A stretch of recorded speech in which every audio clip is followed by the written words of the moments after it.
Game thoughts, Padres and the Giants series finale. Padres, they are going for the series win, obviously losing the first game of the series on Thursday. Boy, that seems like such a long time ago.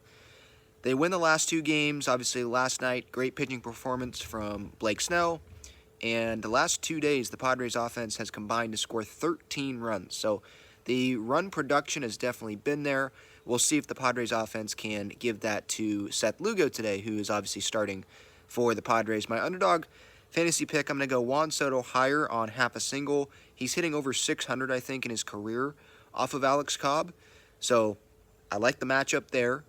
And really, my only thought going into this game, because again, I think this season's over, as I've said, feels like hundreds of times now in the last few weeks.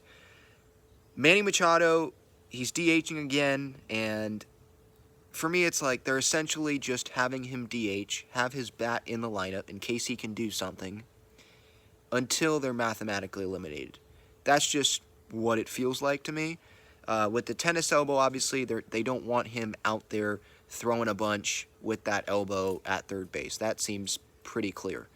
They can have Matthew Batten, they can have Ha-Seong Kim play third base if they need those guys too, with Manny DHing, and you still can get Manny's bat in the lineup. And like I've said sometimes during this season, and I probably said it last season, the most important part about Manny Machado is having his bat in the lineup. I know he's great defensively at third base, and it's great when he's at third base, no doubt about it. You'd rather have him there than not.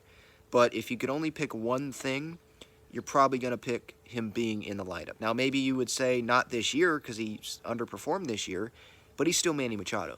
So Bob Melvin, obviously he has a lot of trust in Manny Machado and a lot of trust in his veteran players.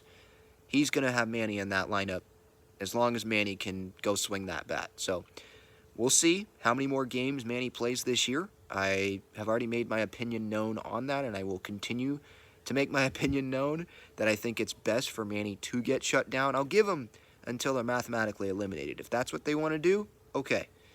But I don't think the season's going anywhere, and I think it's best to look towards the future, look towards next season. I mean, Manny's here for the next decade. So this isn't just a short-term thing.